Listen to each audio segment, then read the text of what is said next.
감사합니다. 우리 성경의 맥가의 15페이지를 펴주시기 바랍니다.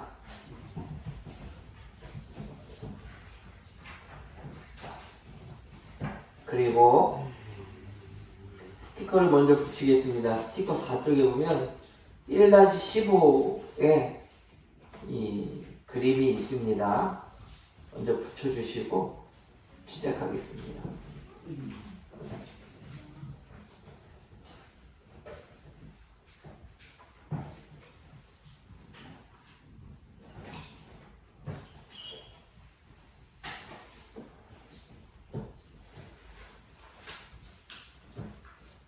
제목이 이렇게 써 있습니다. 하나님은 왜 선악과를 만드셨을까?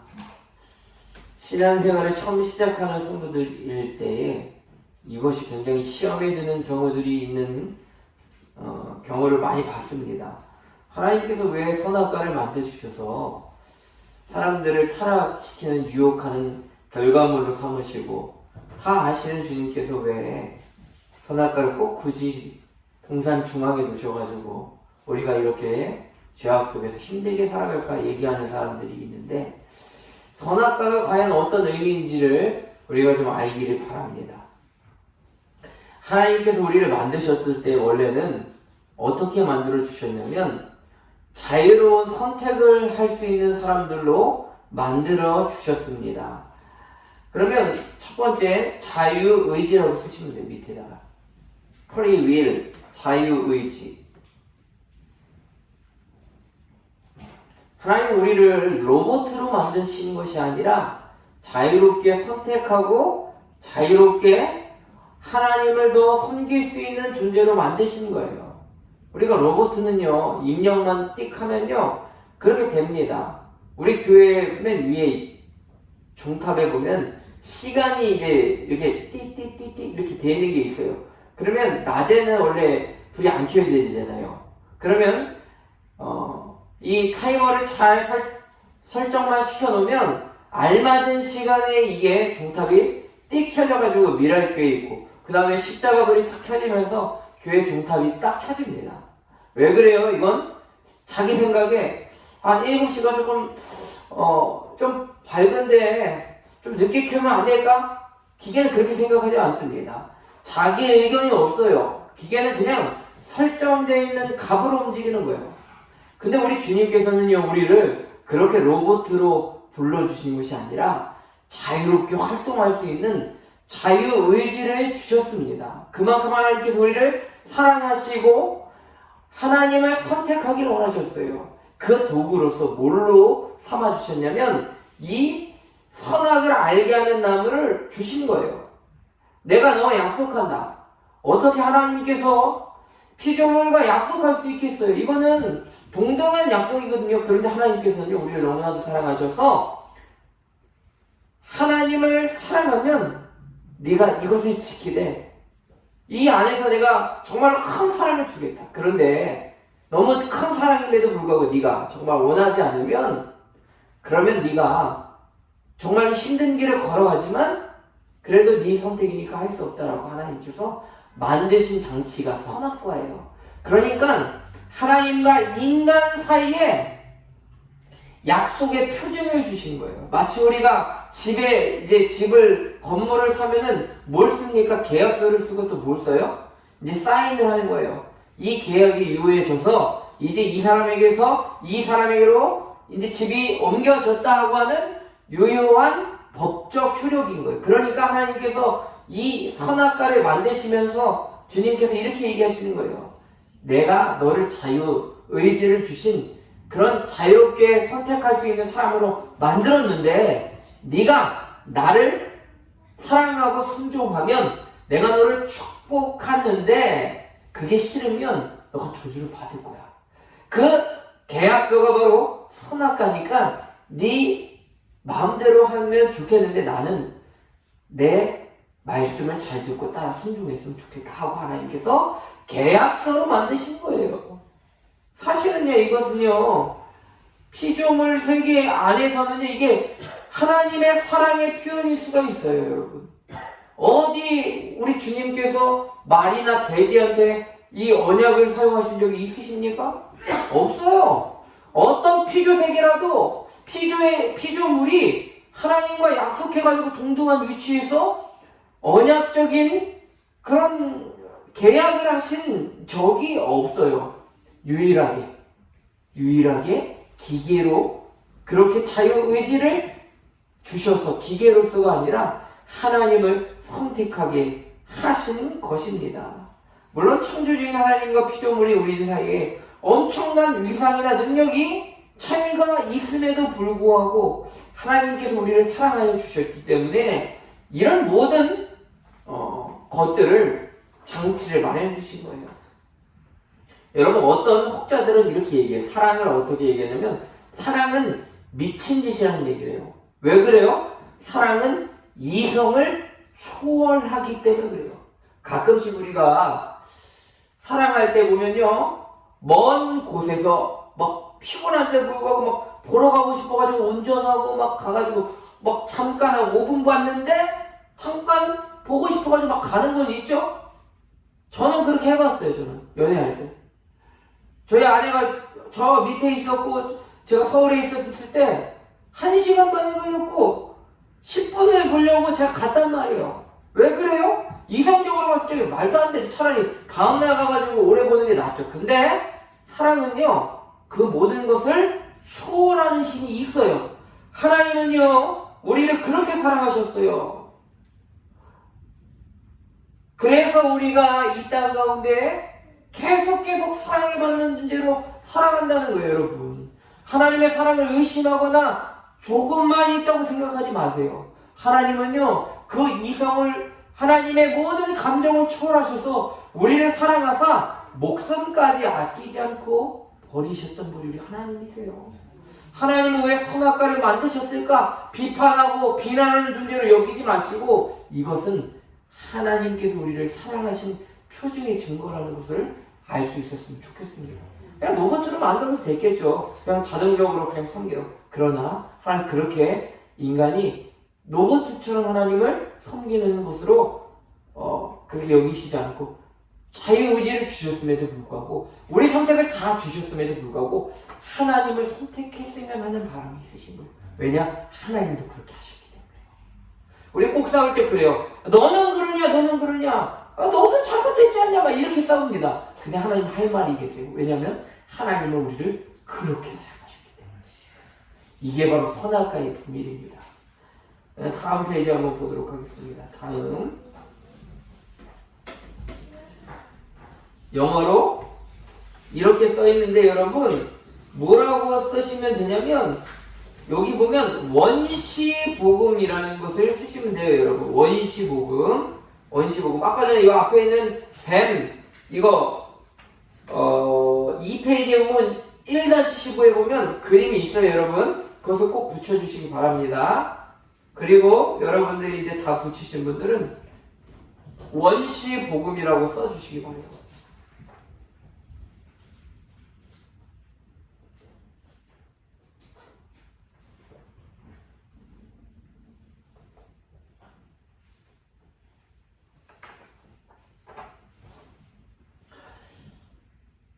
우리가 원시복음이라고 하면 최초의 복음이라는 얘기예요. 우리가 왜 성경을 구속사적인 관점, 예수 그리스도를 중심으로 읽어야 되는지 설명되는 첫 번째 내용이에요, 여러분. 복음은 성경 모든 안에서 창세기나 출애굽기나 다 나와 있는 거예요, 여러분. 예수님, 특별히 마태, 마가, 누가, 요한부터 시작하는 복음이 아니라 창세기서부터 하나님께서 우리를 구원하시고 사랑하신다는 내용이 쭉쭉 나와요. 어떤 내용이 나오는지 보세요. 아담과 하와가 선악과를 따먹을 때 아담에게는 평생 일을 해야 먹을 수 있는 고통을 주시겠다고 이야기하시고 하와에게도 마찬가지로 해산의 고통을 주시겠다고 이야기를 하셨습니다. 그러면 또 사탄에게 뭐라고 말씀하셨는지 우리 창세기 3장 15절 여러분들 책에 기록되어 있는 그대로 한번 읽어보도록 하겠습니다. 다 같이 읽어봅니다. 창세기 3장 15절 시작.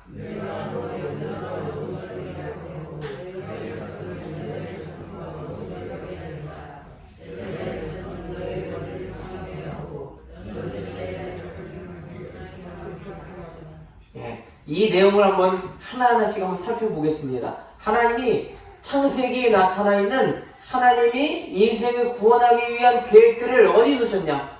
아니, 창세기부터 무슨 하나님이 구원을 우리에게 베풀어 주셨어? 신약부터 너무가 아니야라고 의심하는 성도들이 있을까봐 창세기부터 이런 내용이 나와 있습니다라는 것을 증거하기 위해서 여러분들에게 이거 가르쳐 드리는 거예요. 먼저 보세요. 내가, 여기 내가라는 단어가 누구예요, 그러면? 내가 누구를 얘기하시는 거예요?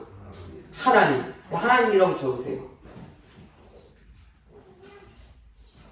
내가, 그러면 옆에 너로라는 단어는, 너로는 누구일까요? 여자가 원수가 되게 하는 게 누구예요, 그러면? 뱀. 그리고 그 의미가 뭐예요? 뱀의 의미는 누구예요? 사단. 그러니까 내가 너로, 그러니까 지금 하나님께서 누구에게 얘기하시는가요? 뱀, 사탄에게 이야기하신다 하는 것을 알 수가 있습니다. 너 사탄이 여자의 후손, 여자의 자손과 원수가 되게 하겠다. 여기서 여자와 원수가 되게 하고 너의 자손을 여자의 자손과 원수가 되게 하겠다는 얘기가 나와요. 여자의 자손은 누구를 의미하냐면 누구를 의미할 것 같아요, 여러분들? 그렇죠. 예수 그리스도라고 쓰세요. 여자의 자손. 너로 여자와 원수가 되게 하고 너의 자손을 여자의 자손과 원수가 되게 하겠다. 그리고 나서 어떤 일이 벌어지는지 주님께서 이제 예언을 하세요. 지금 비록 아담과 하와가 죄를 지어 떠날 수밖에 없었고, 그리고 죄를 지어 사망의 권세에 놓이게 될 수밖에 없었겠지만, 그래서 지금 아담과 하와가 어디에서 쫓겨나고 있는 상황이에요? 에덴 동산에서 쫓겨가는 상황이지만, 하나님께서 역전의 명수이신 하나님께서 이 사건을 바꿔주실 일이 있는데, 여자의 자손이 너의 머리를 상하게 하겠다는 거예요. 여자의 자손이 누구라고 했어요? 그러면 예수님께서 너의 머리, 사단의 머리를 상하게 한다. 즉 머리를 상한다는 말은 조금 피해를 준다는 말입니까? 아니면 치명적인 피해를 준다는 말이에요. 치명적인 피해를 주신다는 말이에요. 이건 무슨 소리냐면 사단의 권세를 꺾어 주시는 분이 우리 예수님이라는 소리예요. 이게 뜻이. 이게 복음이에요, 여러분. 이게 복음. 복음은 다른 게 아니에요. 내 힘으로 할 수 없는, 사단을 우리가 꺾을 수가 없어요, 우리는. 여러분, 예수 이름이 아니고서는 사단을 이길 힘은 여러분에게 없는 거예요. 힘으로도 못 이겨요. 능으로도 못 이겨요. 물질로도 못 이겨요. 왜냐면 천사 중에 하나였어요, 그가. 그렇기 때문에 영적인 주제이기 때문에 우리보다 지혜롭고 힘이 셉니다. 그런데 꼭 누구 이름을 통해서만 사단을 이길 수 있냐면 따라합시다. 예수 그리스도. 그가 머리를 상하게 하셨다는 것은 치명상을 입히시고 승리하셨다 이 말씀이에요. 우리가 항상 예수 그리스도를 믿으며 입으로 시인할 때 뭐라고 시인하냐면 예수 그리스도가 이기시니 나도 이길 수 있습니다라고 믿어 의심치 말아야 될 줄로 믿습니다. 예수님이 이기셨기 때문에 나도 이기는 거예요. 예수님께서 하셨기 때문에 나도 하는 거예요. 예수님께서 뭐라고 하셨어요? 내가 하는 일을 너희도 하고 나보다 더 큰 일을 너희도 할 수 있다라고 얘기하셨어요. 왜? 내 안에 살아계신 누구 때문에 그래요? 예수님 때문에 더 큰 일 할 수 있습니다. 나는 부족하고 나는 약해도 주님 도와주시면 할 수 있는 거예요. 그러므로 이게 복음입니다. 예수님께서 마귀를 치명상을 입혔어요. 그리고 나서 후반절에 보면 이렇게 나와요. 너는 여자의 발꿈치를 상하게 한다. 발꿈치는 머리보다는 조금 약한 피해일까요? 강한 피해일까요? 약한 피해죠?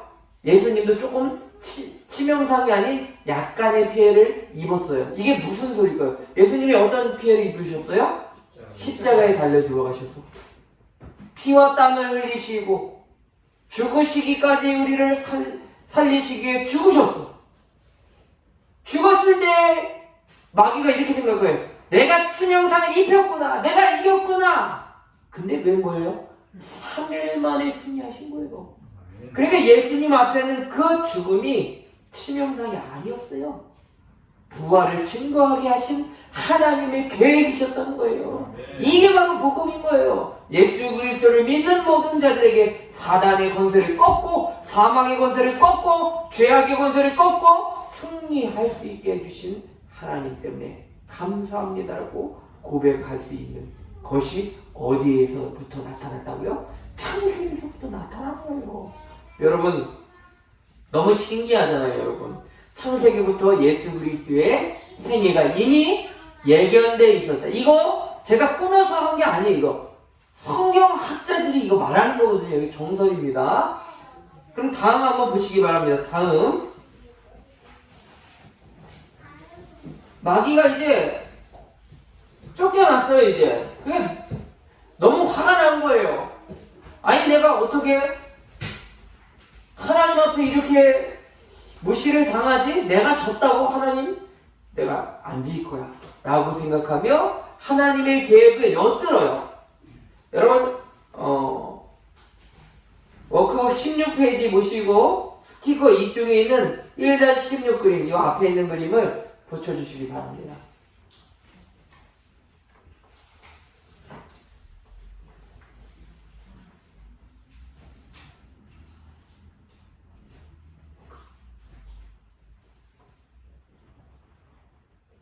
사탄이 하나님께 쫓겨나고 어느 날 보니까 하나님께서 아브라함과 약속하시는 것을 들었거든요. 하나님께서 아브라함을 이렇게 부르셔서 이렇게 얘기하시는 거예요. 내가 이제 너의 민족을 통해서 너 후손들을 통해서 민족을 하나 만들 거야. 그런데 지금 세상이 악하잖아. 그러니까 영원한 왕 대신 씨앗이 네를 통해서 축복을 받게 될 거고 만민이 너의 손을 통해서 축복을 받게 될 것이야 라는 복음을 주세요. 하나님께서. 그러니까 가만히 사단이 이렇게 듣고 보니까 이거 안 되겠거든요. 아브라함의 후손들을 잡아 죽이면 자기가 승리할 수 있을 것 같으니까 첫 번에 사단의 계략은 어떻게 누구를 통해서 이게 진행되냐면 애고방 바로를 통해서 시작된 거예요. 바로를 통해서. 바로라고 쓰세요.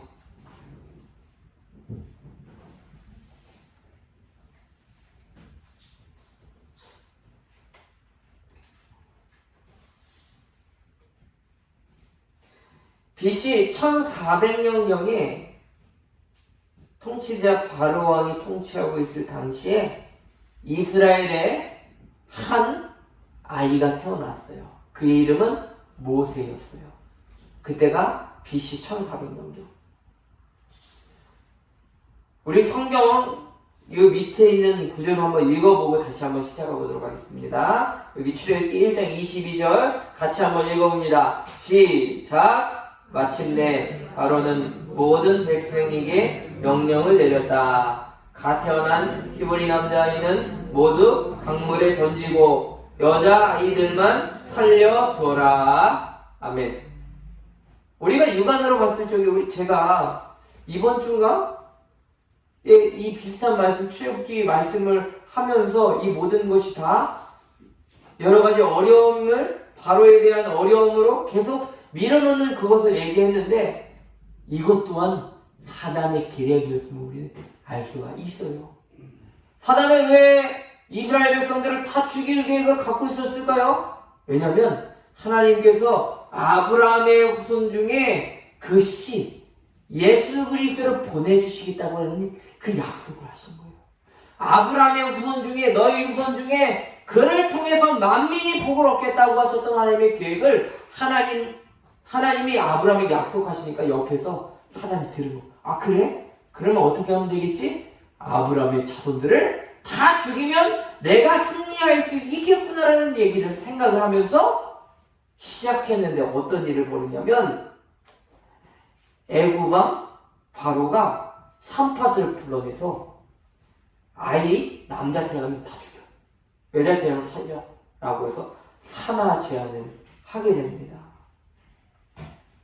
근데 되게 아이러니하게도 그렇게 바로의 궁전에서 그 악한 계략이 퍼져나갔는데 모세가 어디로 들어가요?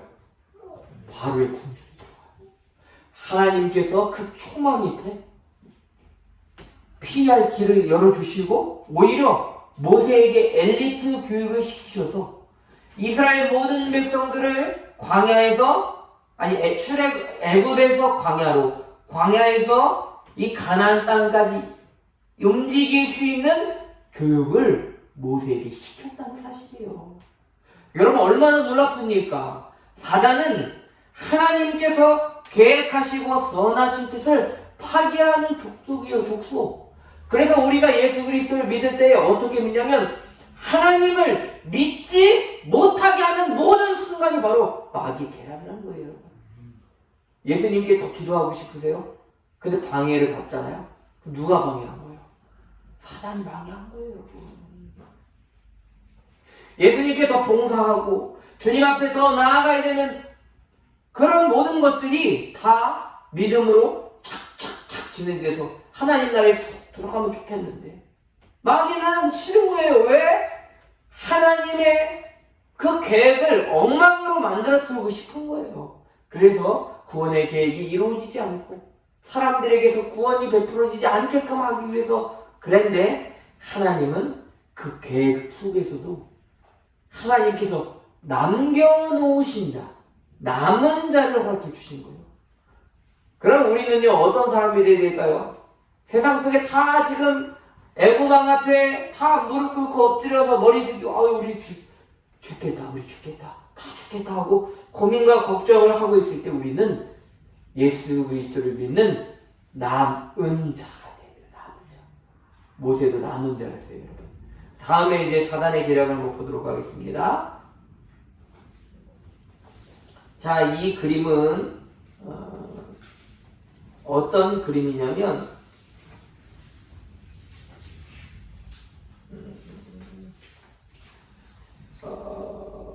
이 다음 스티커 1-16에 붙여주시기 바랍니다. 이게 사단의 계략 두 번째입니다. 그리고 여러분들 이제 필기하시면 되는데 뭐라고 쓰시냐면 남유다의 아달랴 여왕을 통해서 사탄이 또 계략을 꾸민다는 걸로 쓰시면 되겠습니다. 사탄의 계략 두 번째.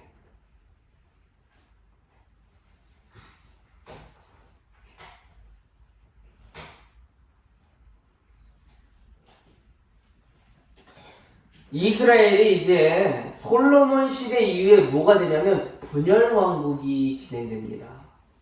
하나님께서 사랑하시는 다윗의 장막 가운데 계셔서 그동안은 하나님께서 이 왕국을 든든하게 하셨는데 솔로몬이 후세에 많은 후궁들을 거느리면서 뭐가 함께 들어오냐면 우상이 함께 들어와요. 하나님을 아프게 한 그런 이력이 있기 때문에 하나님이 다윗을 보면서 다윗 때문에 솔로몬 너는 그래 네 왕위는 든든하게 세우겠지만 네 이후에 태어난 네 족속들이 분열을 일으킬 것이라고 예언을 하는 것이 이루어집니다. 그러면서 남쪽에는 남유다와 북쪽에는 북이스라엘로 갈리게 되는 거예요. 그래서 남유다, 북이스라엘 국호를 그렇게 사용했어요. 그런데 성경에 보면요 남유다, 북이스라엘 중에서 아주 악명 높은 왕이 있어요. 북이스라엘도 있고요 남유다에도 있는데 북이스라엘부터 한번 살펴보겠어요. 북이스라엘은요 여러분 악명 높은 왕이라고 하면 여러분들 머릿속에 아합, 이세벨이라는 단어가 항상 머릿속을 염두해야 돼요. 이세벨이라고 하는 여인은요 원래는 두로의 공주였는데 아합왕과 정략 결혼을 하게 됩니다. 그런데 그가 결혼하면서 뭐를 같이 모시고 왔냐면 신주단지 같은 거 하나 갖고 왔는데 그게 바알과 아세라 신상이에요. 아합도 악했지만 아세라가 합쳐졌기 때문에 더 악한 왕으로 존재합니다. 여러분 엘리야 막 비 막 안 내리고 막 그런 모든 내용들이 다 거기에 다 이 아합과 이 아세라 그 왕국에서 나타난 거예요. 하여간 북이스라엘 중에서 다 전체 통합해서 악한 왕이 누구냐? 그러면 아합과 아세라라고 여러분 쓰시면 무조건 정답이에요. 아셨죠? 북이스라엘 대표적인 악한 왕이 누구라고 했어요? 아합과 또 그 여인이 누구예요? 아세라. 그런데 그 악한 왕이 이제 결혼을 하고 아기를 낳는데 공주 한 명을 낳았어요. 그 이름이 누구예요? 아달랴예요.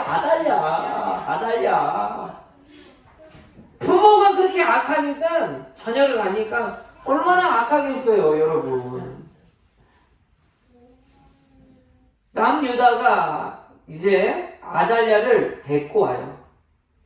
그래서 왕비로 만들어버립니다. 그런데 아달랴가 이제 아달랴와 남편이 통치하는 기간에 그 아달랴의 남편이 일찍 죽어요.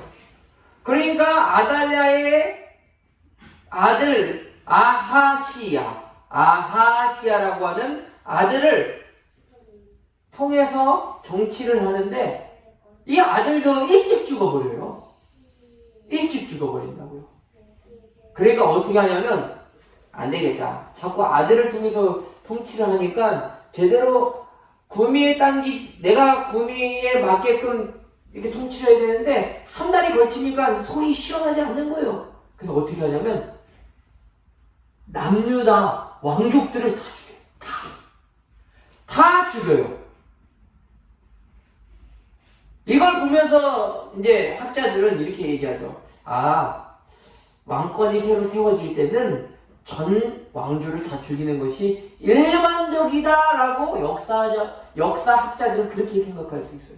그러나 우리가 이 구속사적인 관점, 하나님의 관점, 마귀의 계략으로 봤을 때 이거는 마귀의 계략인 거예요. 왜요? 다윗의 후손 중에 큰 별이 날 것이고 그가 권세와 정사를 메고 모든 인류를 구원할 계획을 갖고 계시다는 그 계획을 알고 있었어요. 누가 알고 있었다는 거예요? 사단. 그러니까 이 왕조만 죽이고 이 다윗에 있는 모든 그 왕족들을 다 죽이면 다른 왕족이 태어나면 다윗의 왕조가 아니잖아요. 그럼 자기가 승리했다고 생각할 거 아니겠습니까, 여러분?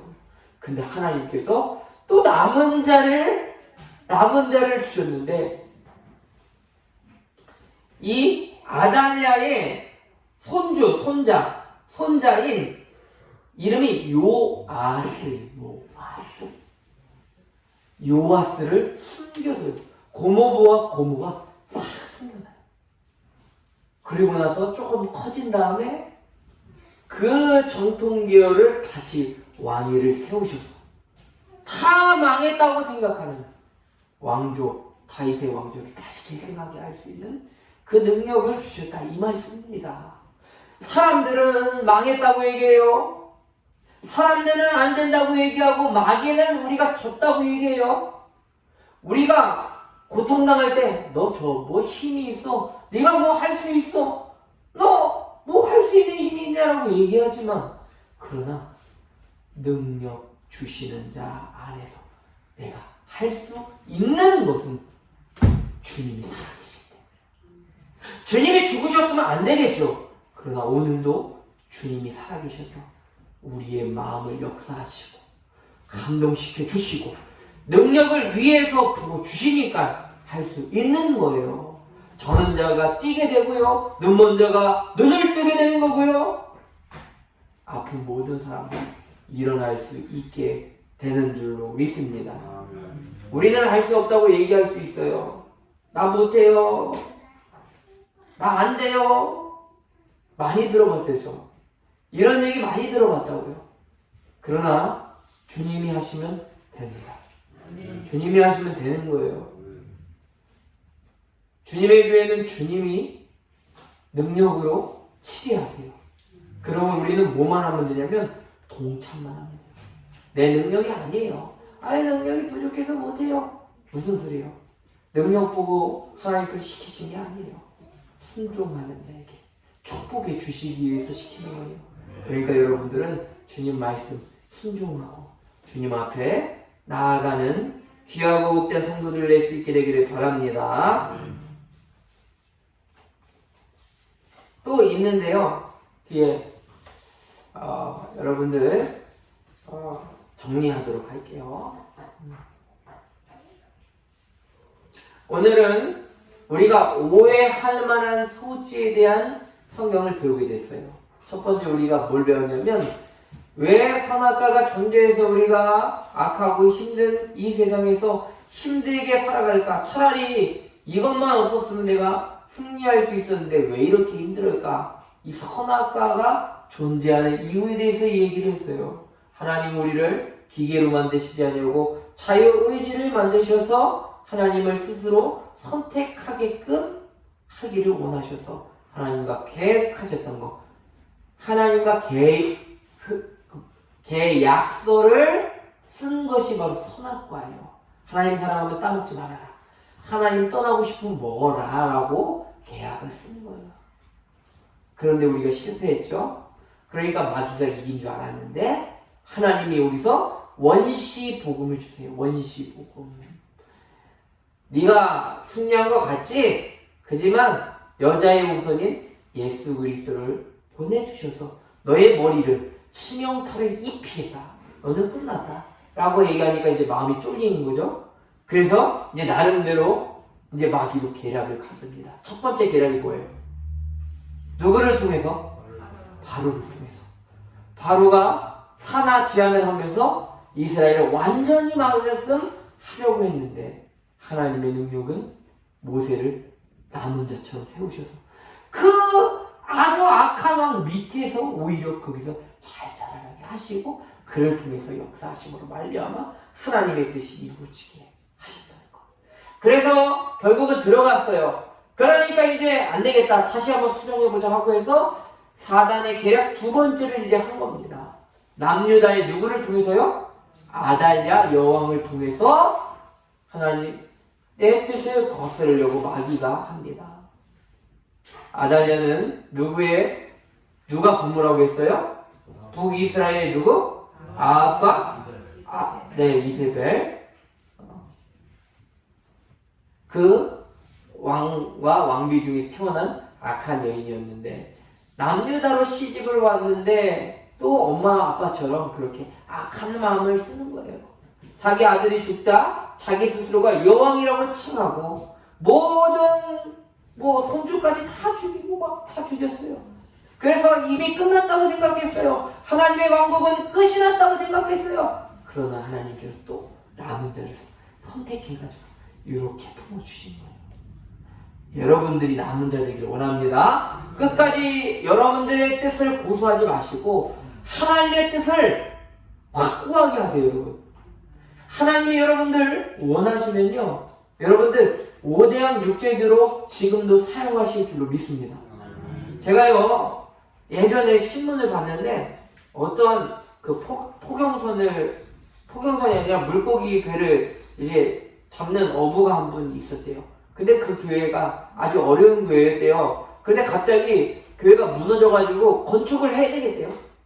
근데 이 분이 권사님인가 집사님인가 했는데 믿음이 너무 좋은데 눈물이 나더라고요. 계속 보면서 교회를 보면서 예배를 드리면서 하나님의 집이 이렇게 됐는데 하나님의 집이 이렇게 됐는데 주님 도와주세요 주님. 그런데 나한테는 아무것도 없어요 주님. 근데 주님 내 힘 주시면 내가 꼭 하겠습니다. 근데 어떻게 된 줄 아세요?